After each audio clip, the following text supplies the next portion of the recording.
Once upon a midnight dreary, while I pondered, weak and weary, over many a quaint and curious volume of forgotten lore, while I nodded, nearly napping, suddenly there came a tapping, as of someone gently rapping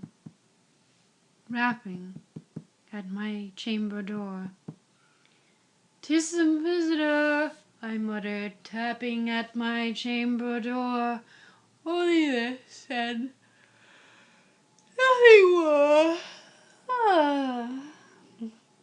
Distinctly I remember it was in the bleak December, and each separate dying ember wrought its ghost upon the floor. Eagerly I wished the morrow. Vainly I had sought to borrow from my book surcease of sorrow for the lost Lenore, for the rare and radiant maiden whom the angels name Lenore, nameless here for evermore.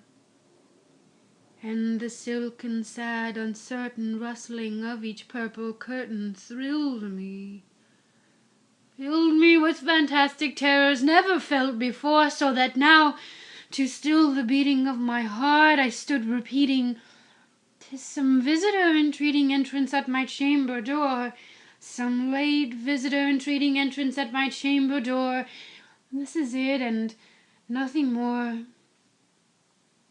Presently my soul grew stronger, hesitating then no longer.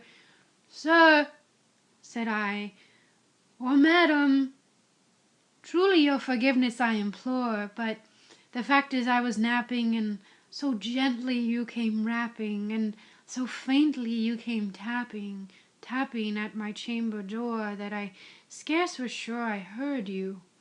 Here I open wide the door. Darkness there, and nothing more. Deep into that darkness peering, long I stood there, wondering, fearing, doubting, dreaming dreams no mortals ever dared to dream before. But the silence was unbroken, and the stillness gave no token, and the only word there spoken was the whispered word, "Lenore." This I whispered, and an echo murmured back the word, "Lenore." Merely this, and nothing more. Back into the chamber turning, all my soul within me burning, soon again I heard a tapping, something louder than before. "Surely," said I, "surely that is something at my window lattice. Let me see then what there it is, and this mystery explore. Let my heart be still a moment, and this mystery explore. 'Tis the wind, and nothing more." Open here I flung the shutter, when with many a flirt and flutter in there stepped a stately raven of the saintly days of yore.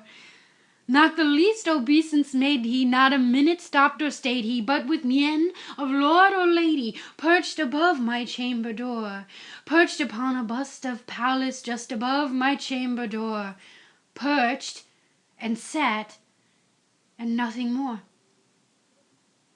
Then this ebony bird, beguiling my sad fancy into smiling by the grave and stern decorum of the countenance it wore.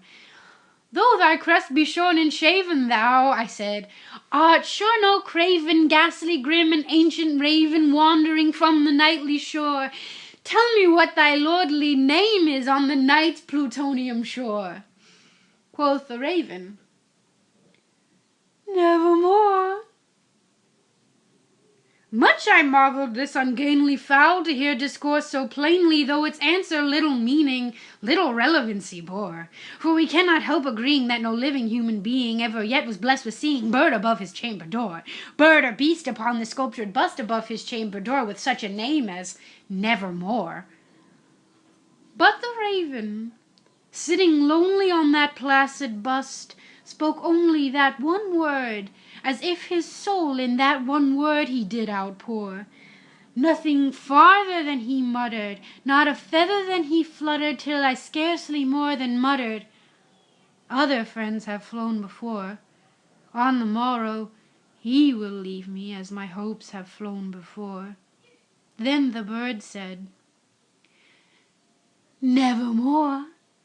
Startled at the stillness broken by so reply so aptly spoken, "Doubtless," said I, "that what it utters is its only stock and store, caught from some unhappy master, whom unmerciful disaster followed fast and followed faster, till his songs one burden bore, till the dirges of his hope that melancholy burden bore of never, nevermore." But the raven still beguiling all my sad soul into smiling, straight I wheeled a cushioned seat in front of bird and bust and door. Then upon the velvet sinking, I betook myself to linking fancy unto fancy, thinking what this ominous bird of yore, what this grim, ungainly, ghastly, gaunt, and ominous bird of yore meant in croaking "Nevermore." This I sat engaged in guessing, but no syllable expressing to the fowl, whose fiery eyes now burned into my bosom's core. This and more I sat divining, with my head at ease reclining on the cushion's velvet lining that the lamp gloated o'er, but whose velvet violet lining with the lamplight gloating o'er she shall press nevermore. Then, methought, the air grew denser, perfumed from an unseen censer swung by seraphim, whose footfalls tinkled on the tufted floor. "Wretch!" I cried, "that God hath lent thee, by these angels he hath sent thee respite, and nepent thee from thy memories of Lenore. Quaff, oh quaff this kind nepenthe from, and forget this lost Lenore." Quoth the raven, "Nevermore." "Prophet!" said I, "thing of evil, prophet still, if bird or devil, whether tempter sent, or whether tempest tossed thee here ashore, desolate, yet all undaunted, on this desert land enchanted, on this home by horror haunted, tell me truly, I implore, is there balm in Gilead? Tell me, I implore." Quoth the raven, "Nevermore."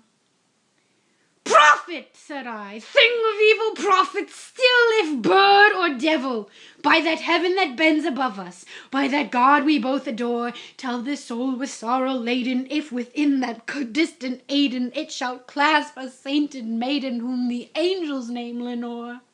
Clasp a rare and radiant maiden whom the angels name Lenore." Quoth the raven, "Nevermore." "Be that word our sign of parting, bird or fiend!" I shrieked up starting, "get thee back into the tempest and the night's plutonium shore. Leave no black plume as a token of that lie thy soul hath spoken. Leave my loneliness unbroken. Quit the bust above my door. Take thy beak from out my heart, and take thy form from off my door." Quoth the raven, "Nevermore." And the raven, never flitting, still is sitting on the pallid bust of Pallas just above my chamber door, and his eyes have all the seeming of a demon's that is dreaming, and the lamplight o'er him streaming throws his shadow on the floor.